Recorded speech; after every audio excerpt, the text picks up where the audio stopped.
Transfer portal, things might not always be what they seem. Welcome into the Big Ten Huddle. I'm your host, JR, presented and brought to you by FanDuel. Appreciate you being here as we are going through the transfer portal once again. I said to myself, I'm going to do some more basketball, and then the transfer portal just decided to completely explode. I'm sure it'll slow down at some point. We'll get back to basketball, but we have plenty to get to. Coaching drama at Ohio State, the transfer portal to get to, and then also what is going on with Curt Cignetti? How come he is so excellent at the transfer portal? Yes, they have money over there. We'll look at the money and kind of figure out how much money Indiana might be spending on the transfer portal so far, but at the end of the day, what is going on? What is it about Curt Cignetti in this Indiana program that they are just able to seemingly go into the portal, get whatever they want? It's going to be a good episode. We appreciate you being here with us, and we are going to jump straight into it. In this video, I want to take a look at 5 players that the Big Ten teams have their eyes on. They might be getting close to getting them. They might be flipping them from someplace else. They might be getting flipped from them to another team. Just 5 pieces of interesting news that I saw out there and I kind of wanted to talk about because I've not felt like it's been covered maybe as much as some other places. And a lot of these players are going from a Big Ten team to maybe another Big Ten team.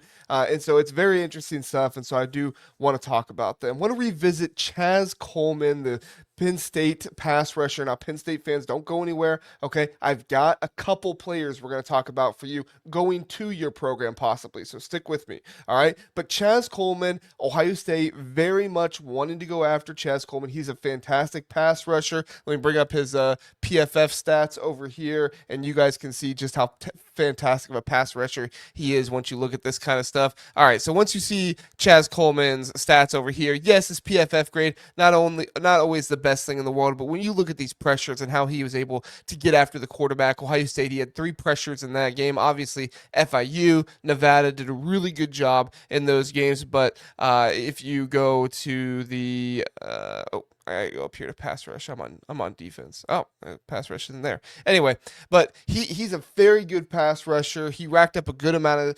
of pressures, and even though maybe those first 2 games were not against the best opponents, still a true freshman coming in, being able to do that. He has a very high win percentage on PFF. When you look at other true freshmen in the country, he is among the best, if not the best pass rusher. Sidney Stewart, Zahir Mathis obviously had more pressures than him, but they also had far more playing time than him. Chaz Coleman has a whole lot of potential, and it looked like when the transfer portal began that Chaz Coleman was a lock to Ohio State. However, things have shifted a little bit with LSU and Tennessee gaining some more momentum. Now, why is that? That's because he's been on his visits to LSU and Tennessee. Word is that he will be on his visit to Ohio State on Tuesday, and that will be essentially Ohio State's chance to sway him. You know, he wants to be at Ohio State apparently, but he wants to make sure he's not trying, Ohio State's not trying to get a hometown discount with him or anything like that. So we'll see if Ohio State is willing to kind of put out the money for him. If you think about Chaz Coleman, obviously he is a fantastic player. He's a fantastic pass rusher, but he does have some youth to him. And, he's just a true freshman playing this season, coming out in this year. There is a little bit of apprehension you might have with paying a true freshman, a guy that was just a true freshman, he's going to be a true sophomore, all this money that he might want. We don't really know what his asking price is, and we don't know what LSU and Tennessee really offered him yet, but there is the thought process that Ohio State might have some apprehension here. I've been told that Ohio State doesn't necessarily have to be the highest bidder, but they do need to make sure that they don't insult Chaz Coleman. If Chaz Coleman is getting an offer, close to $1 million, $2 million from LSU or Tennessee, I'm just throwing those numbers out randomly. Those do not actually mean anything.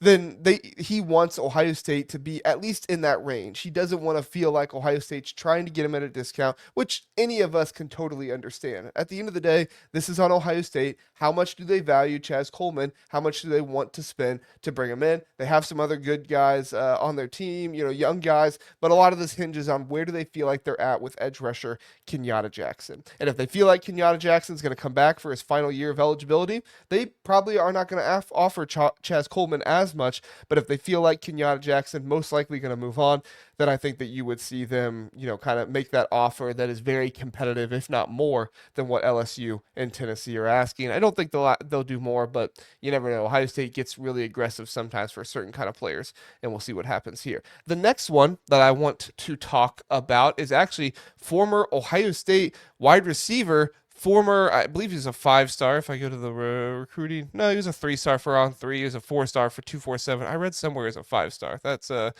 not, high school over here. Yeah, he's a 5-star for on 3. Okay, there we go.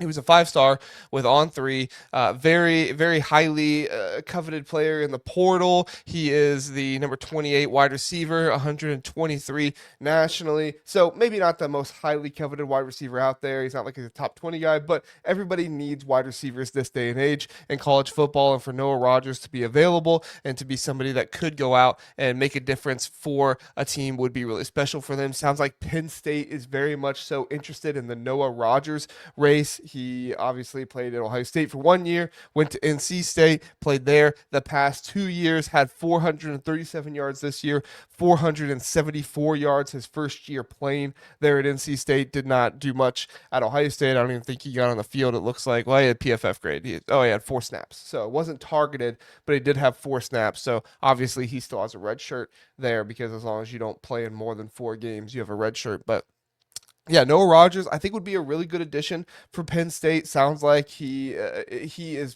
going to possibly be visiting some other schools. He either just got done with a visit or just started a visit. Sometimes this stuff is a little bit murky, but I would like to see Penn State try to lock this up before the visit is completely finished and try to get him to not go to a Georgia or something like that. Now, Noah Rogers, he's been through this process before. He transferred from Ohio State before, which is normally a good sign. Normally it shows that they do have some maturity to them and who they are and how they can actually take this process and, just they can take visits elsewhere and still maybe go back to the first place that they visited. So I definitely don't think this is one that if he visits Georgia, he's out on Penn State or anything like that. But I do think if you're Matt Campbell and Penn State, you'd like to lock this one down as quickly as you can, because it would be very beneficial for Penn State and the guys there. Another guy that Penn State is going after is Michigan State running back Makai Frazier. Now, if you go down here to the prediction machine, you're like, JR, Auburn is way out in front here. Well, that's because Auburn had multiple prediction from guys like Pete Nakos to go to Auburn, but Makai Frazier, the former Michigan State running back, who is a true freshman or a true sophomore this year, true sophomore this year, had a good year, did a good job running the ball. It's just unfortunate he didn't really have all that much help, blocking with the offensive line, which was terrible for Michigan State all year. But for him to now schedule a visit to Penn State and now schedule a visit to Florida as well, guys that were putting in their predictions before for Makai Frazier are starting to back off that a little bit and say, okay, maybe there's something different going on here. And so we could see Penn State possibly take this running back that was, predicted to go to an SEC school and possibly bring him around and bring him here to Penn State, which would be really beneficial for the Nittany Lions. Obviously, you look at the PFF. Oh my goodness, sorry guys. There it is.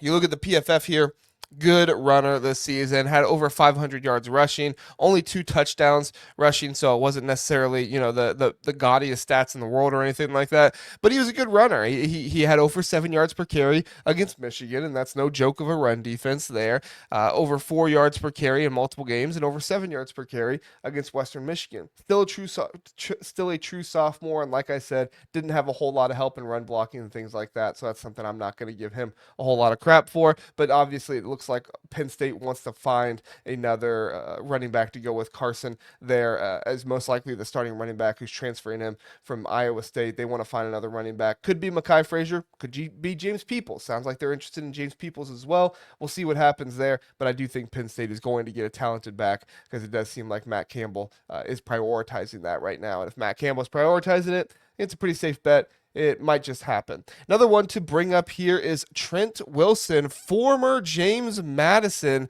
offensive lineman. He is transferring, and as you can see there, it's a very tight race between UCLA and Iowa, and those are the two teams. Now, this might not seem like the most interesting thing to some people in the world. An offensive lineman, is he going to go to his former coach? Is he going to go to Iowa? I think it's a pretty interesting dichotomy here because you have the former team captain of James Madison considering Bob Chesney at UCLA, but you also have Iowa, which has produced some of the best offensive lines the past few years. It's been arguably the most consistent place for offensive line play, right behind Oregon. Well, I mean, they've been right up there with Oregon the past 2 or 3 years, really ever since Tim Lester came into play there. So Tim Lester's done a really good job of putting together some really good offensive lines. And if you're a guy that is serious about your development and continuing to play football, as I'm sure Trent Wilson is, he seems like somebody who's very driven. He played as a freshman there at James Madison. I'll pull up his stats for you so you can see those while I continue to talk about him. But I do think this would be a really interesting thing. He was kind of up and down, but remember, I mean, he was a freshman this year, so you're going to have up and down years when you're a freshman. It's just how it goes. So we'll see what happens with Trent Wilson. If Trent Wilson went to UCLA, I would think he'd probably have a really good shot at starting. I don't know if it would be guaranteed, but I think he'd have a really good shot at starting there. And then if he goes to Iowa, I don't expect him to start, but I do think that that would be a really good developmental situation for him. I lean you at UCLA here just because of, former head coach, opportunity to start, things like that. But at the same time, you never know what could happen with Iowa, if he has any deep connections over there as well. Going to be very interesting stuff to see what happens with Trent Wilson. Another guy that it's been very interesting with, and not so much on the good side of interesting for the Nebraska Cornhuskers, has been Kenny Minchey. Now, Kenny Minchey was committed to go to Nebraska, and he was scheduled to come on a visit to Nebraska and really iron everything out, and sign the stuff and get his NIL put together and everything on Tuesday. But sounds like Kentucky made the call and said, "Give us your number. We will pay you whatever you want." Once they lost out on Sam Leavitt, they got desperate. They went to Kenny Minchey and said, "Give us whatever number you want." I got a hot take. I don't think this is the worst thing in the world for Nebraska. Me and Zach were just on the episode last night talking about this, commitment and Kenny Minchey. Is he really the guy you want to trust? And I know that Nebraska fans have kind of been split on Kenny Minchey a little bit. I'm not saying Kenny Minchey won't be a good quarterback, but I do have some apprehension of going after a guy and paying him big dollar when he doesn't have any starting experience, and when the best thing you've done in your career is you got second place in a quarterback battle. To me, it's just not the most impressive thing in the world. If you got that dog in you and you're that guy that's going to go out and be a winner, go out there, win the quarterback battle, and bring your team to victory. Now, CJ Carr was obviously very good this year, and who knows, there could have been other, NIL circumstances or something like that led to CJ Carr get the job, and maybe Kenny Minchey is better than CJ Carr. But for me, I'm putting such an emphasis on experience and play time and snaps and everything else for my quarterbacks that I don't hate this. I'm not going to say I like it. I don't hate this that Kenny Minchey is moving on to Kentucky. I especially like it that Matt Rule did not get desperate himself and say, "Well, we'll pay you whatever they're going to pay you. You just stick around here." So I think that was good for Matt Rule. And I'm kind of on an island here. I really like Matt Rule. I know not everybody is a huge fan of him, but I like Matt Rule, and I think that it's eventually going to pay off there at Nebraska. He's going through a few bumps in the road right now. Ultimately, I think it was the best thing for him to let go of Dylan Raiola. Sounds like it's going to be the best thing for him here to let go of Kenny Minchey. He's going to be with Will Stein, so he's going to be a good quarterback. Will Stein's going to put a good quarterback out there. But with the lack of experience and stuff like that, I just don't know if that's the best thing for Nebraska right now. So they are going to go after some quarterbacks that do have experience. The three quarterbacks that were named on the on-3 board for Nebraska, I think that's Husker Online there by Sean Callahan, was Aiden Childs, DJ Lagway, and Anthony Calandria. I think Anthony Calandria could be a good option here. I also think that Aiden Giles could be a good option here. Quite frankly, all of these guys have more experience starting and playing football than Kenny Minchey does. Maybe they don't have the best experience or the best time out there, but guess what? Bo Nix wasn't the best when he went to Oregon. It's just it happens. Sometimes guys are not always in the best situation. Guys are not always in a situation that's best for them. I don't think anybody would have succeeded last year at Michigan State. With that offensive line. So honestly, if I'm Nebraska, I'm rooting at getting Aiden Childs here, kind of resurrect that career, bring him in, and maybe with him being older, TJ Lateef might just stick around and be there, and kind of wait his turn to be the next guy there. We'll see. Maybe wishful thinking there, but I like this idea better of an Aiden Childs or an Anthony Calandria. Not super high on DJ Lagway because I think they tried the 5-star thing and it didn't work out super well with Dylan Raiola. I don't think DJ Lagway is the same way, but it is something that I would probably stay away from. So let me know in the comments what you think about these 5 different portal players, and what do you think Nebraska should do? Do you think it was really, really, detrimental for Nebraska that they lost out on Kenny Minchey after he was committed? Are you like me and you're like, hey, it's not the worst thing in the world. This might be okay for Nebraska. Would love to hear your thoughts. As always, please do like, subscribe here to the Big Ten Huddle. Really helps us out. If you're listening on podcast, 5-star rating and review always helps as well. We would really appreciate it if you made that happen. We'll take a quick break. We'll be right back.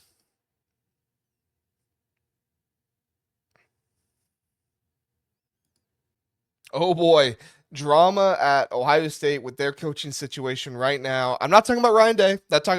They are not trying to fire Ryan Day just yet. Not super happy with Ryan Day right now, which I get it. I would not be happy with Ryan Day. I'm not happy with Ryan Day. Obviously, I wanted Ohio State to win that game against Miami, but I'm not too happy with Ryan Day either. I get it. But a lot of people really questioning Ryan Day right now, and not the best thing going on for him, as there is an offensive coordinator position that is not currently filled, and Matt Patricia, there are some rumblings, some rumors that he might be off to the NFL. Let's start with the offensive coordinator talk, and then we'll get to Matt Patricia. So Ohio State hired all 10 of their countable coaches. If you don't know what that means, essentially every single school can hire 10 coaches, and those 10 coaches can go out on the road recruiting. If you are not one of those 10 coaches, you can still make phone calls. You can meet with recruits and stuff like that on campus, but you cannot go out to their high school. You cannot go to their games and meet with them. You cannot do these type of things on the road to go recruit those players. Schools have unlimited amount of coaches to coach on the field and stuff like that now, so you can have 15 different analysts. You could have 20. You could have 50 analysts. Okay, this would be Nick Saban's joy on earth if he could do this right now. And Ohio State has definitely utilized that. They had 3 offensive line coaches this year. They had an assistant defensive line coach. They had an assistant DB coach. They had an assistant running back coach.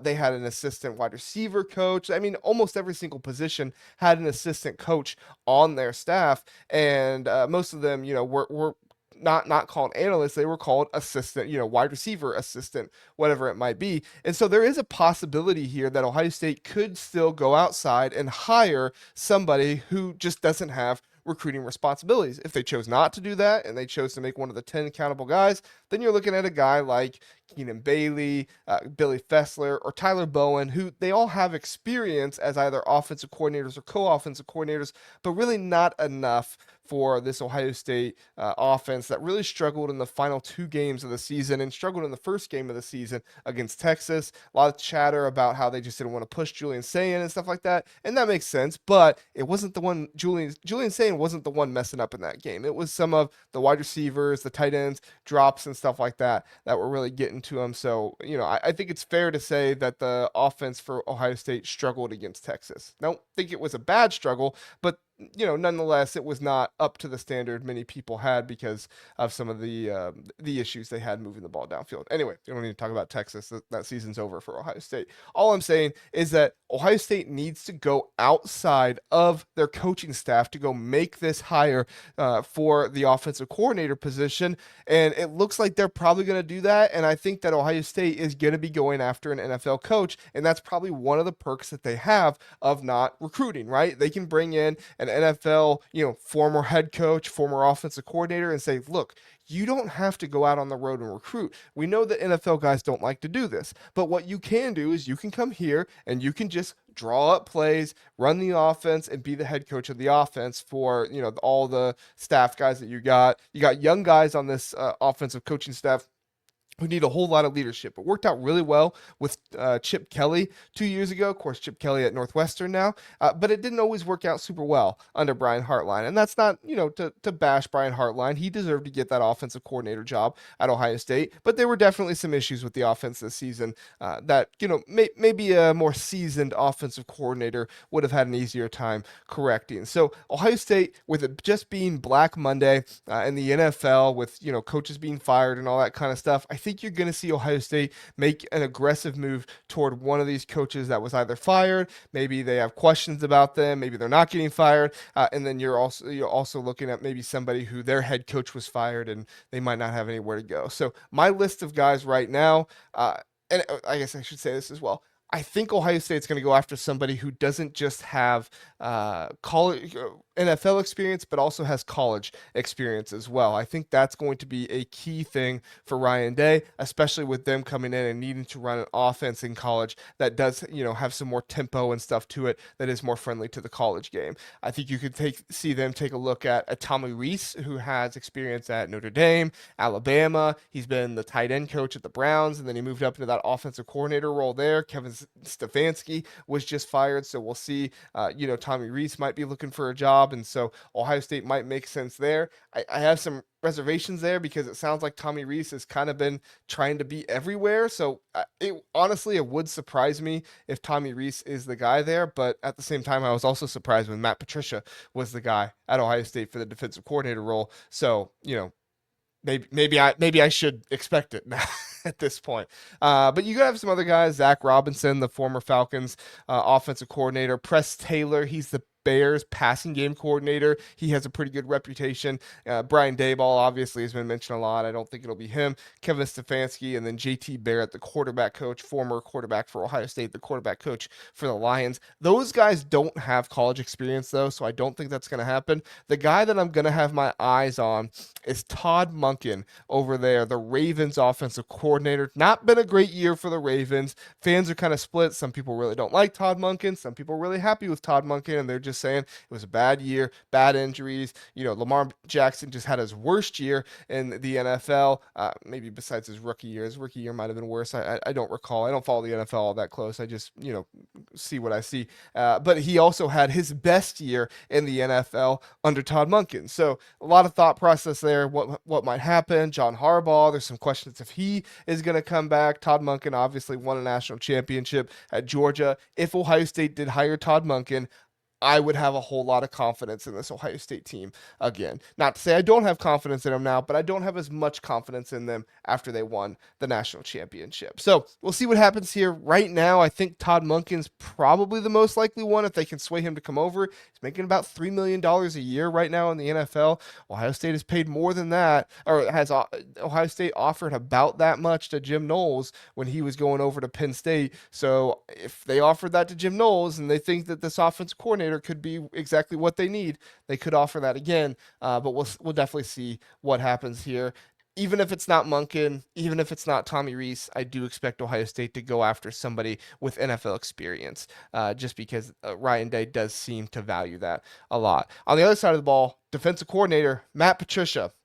Former Ohio State player Bobby Carpenter was on his podcast and on another podcast and on his radio show, hinting that Matt Patricia might just be leaving Ohio State. Now, there was a lot of talk about how there needed to be an extension signed for Matt Patricia later in the year. That extension never got done. This was something that I was monitoring very closely, and with Bobby Carpenter now speaking up about it a little bit, as he is very connected and very close to the program, and not seeing an extension done, it does look like Matt Patricia might just be leaving the Ohio State Buckeyes to go to the NFL. Word is from NFL sites and insiders that Matt Patricia is getting calls from the NFL, and he's not gotten any offers yet, but he is somebody that is expected to get a number of offers by new head coaches or maybe coaches who just fired their defensive coordinator, as it might be something that Matt Patricia is very interested in, as he might just want more of the NFL game than he does the college game. But Matt Patricia seems to have thrived in college football. He's done a really good job with the players. He's talked about the family environment. I believe he has 3 kids, 2 boys, maybe a daughter as well. And all the indication is that his wife really likes it in Columbus. So maybe Matt Patricia sticks around for another year or two with his family being happy there. You know, they kind of moved around a lot after the Patriots. So another year of being stable. And, you know, the NFL, you know, college, I don't know which one's more stable. I would think that college football would be a little bit more stable, but maybe it's not. Maybe the NFL is more stable. I don't know. Both of them, but you know, coaches get fired in both of them. But as far as I'm concerned, I think Matt Patricia is probably going to stay. I think Ohio State's going to pay whatever they need to pay to keep him around, as long as he doesn't get like a $6 million deal or anything like that, which that was ridiculous. Chip Kelly got that last year. It was a big reason why he got fired. As long as he didn't get something like that, I tend to believe that Matt Patricia will stick around.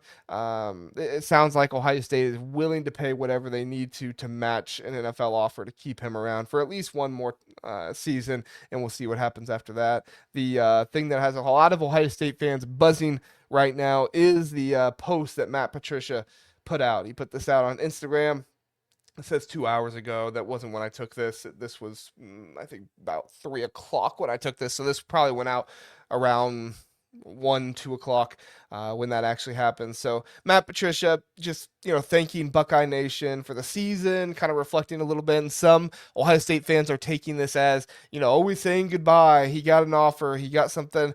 It seems really, really early for Matt Patricia to be getting a job offer in the NFL. Maybe he leaves tomorrow. I don't know. We'll see. But it just seems really, really quick. Matt Patricia seems like the kind of guy that it just kind of posts whenever he wants to post. I don't know. You let me know what your thoughts are on this Instagram post. Do you think this Instagram post is a goodbye to Buckeye fans? Do you think this is bad news? Do you think this is good news? Him showing admiration and saying, hey, I really love it at Ohio State. I want to come back. I love, my family loves it here. The picture of him with his family, all that good stuff.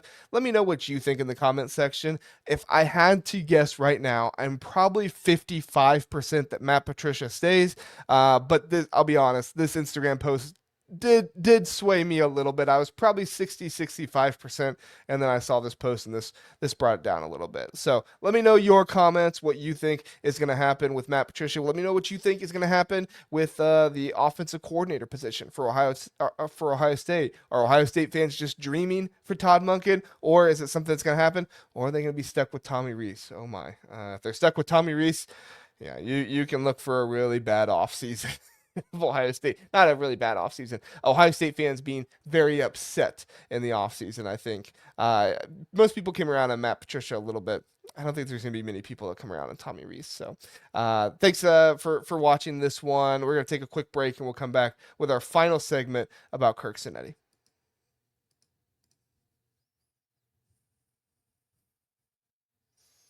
Welcome back into the Big Ten Huddle as we are talking Curt Cignetti and how he is able to somehow, who knows, somehow, I'm going to try to answer that question in this video about how does Curt Cignetti dominate the transfer portal year in and year out. Not only is he going out and getting really good players now like Nick Marsh, he got Fernando Mendoza last year, he got Josh Hoover this year who's rated even higher than Fernando Mendoza was last year. I don't know if, Josh Hoover's going to go win the Heisman or anything like that. That seems like really high expectations. But I also didn't know if anybody could outplay Curtis Rourke last year. And we saw what happened with Fernando Mendoza this year. So who knows? Maybe Josh Hoover goes out and has a Joe Burrow year or something like that. Holy cow, Indiana fans are going to be insane.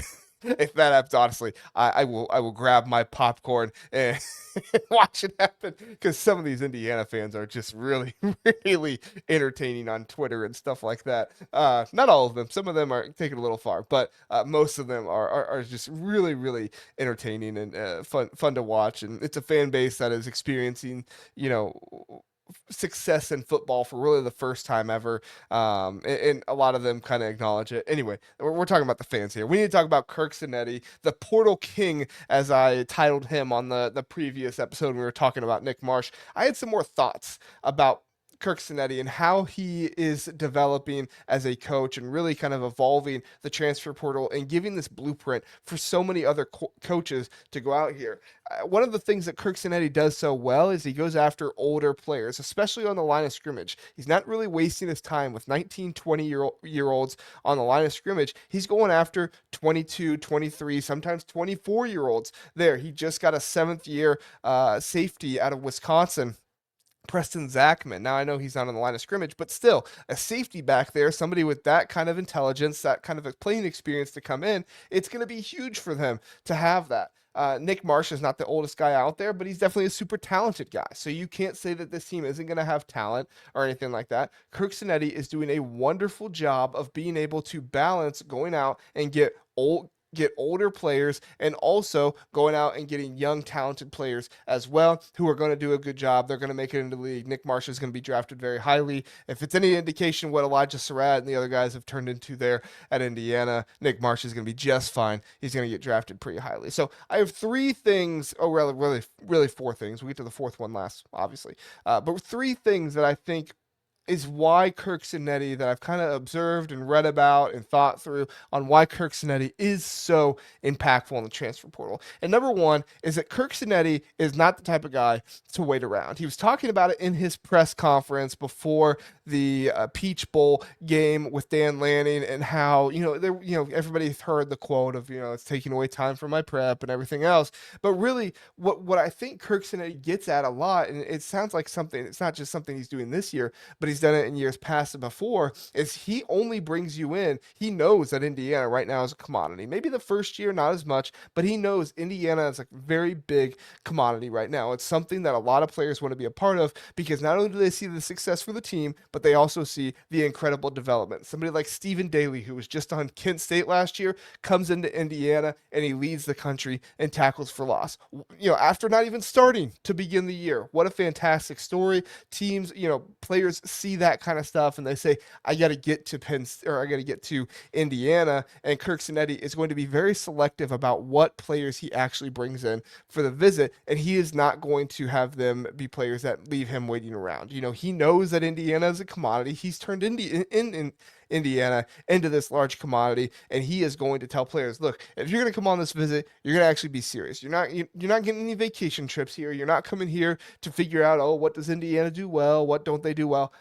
If you want to come here, you're going to seriously consider committing to Indiana. We saw a number of big commits happen. Like I said, Josh Hoover, Nick Marsh, and there were even a couple of defensive linemen, the guy from Notre Dame, I forget all the guys' names. I apologize off the top of my head.